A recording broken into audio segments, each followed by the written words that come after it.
Bonsoir à tous, j'espère que vous allez bien. Alors, je tente aujourd'hui un nouveau format. On va plus partir sur des capsules de développement personnel pour continuer sur cette chaîne, toujours en lien avec les métiers de la santé. Vous me direz ce que vous en pensez. Du coup, comment aujourd'hui atteindre tous vos objectifs ou presque. Du coup, je vais vous donner quelques clés très simples. Donc, tout d'abord, pour vos objectifs, si vous avez un truc important en tête, je vous recommande d'abord de les découper en petits morceaux. Par exemple, vous avez un concours d'aide-soignant, enfin sélection d'aide-soignant, sélection infirmier, sélection auxiliaire de puériculture. Vous devez réviser, vous devez vous préparer, ou même vous en êtes à la formation et vous passez l'examen, je vous recommande de découper par exemple vos révisions en petites révisions, voire en groupe. C'est plus intéressant aussi, ne pas hésiter à s'entourer des autres et les découper. Ça marche aussi par exemple si vous voulez faire du sport, si vous voulez apprendre une langue étrangère.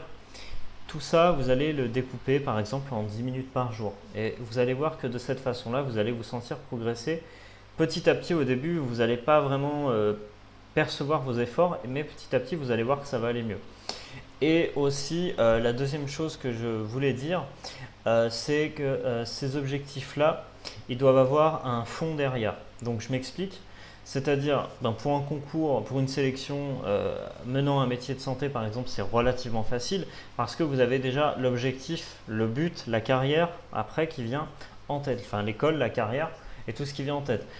Mais de cette manière-là, ça fonctionne aussi. Par exemple, si on reprend, je sais pas, l'exemple du sport, il faut idéalement que vous ayez un objectif derrière. C'est-à-dire, par exemple, est-ce que c'est pour vous remettre en forme? Est-ce que c'est pour courir un semi-marathon? Voilà, je prends l'exemple de la course à pied. Mais voilà, vous voyez ce que je veux dire, ça s'applique à. On peut trouver plein d'exemples comme ça, ou encore une langue étrangère.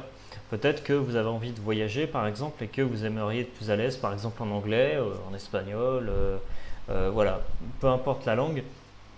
Mais voilà, l'idée c'est vraiment que vous ayez un fond derrière.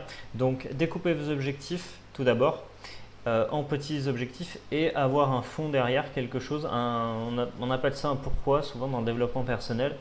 Donc quelque chose qui est plus fort derrière et qui va vous amener une vision qui va vous faire durer dans le temps. Voilà, n'hésitez pas à vous abonner à la chaîne YouTube, on est de plus en plus nombreux. Encore une fois, c'est super cool, donc vraiment merci et n'hésitez pas à vous abonner à cette chaîne. Je vous dis à bientôt, bonne soirée, salut.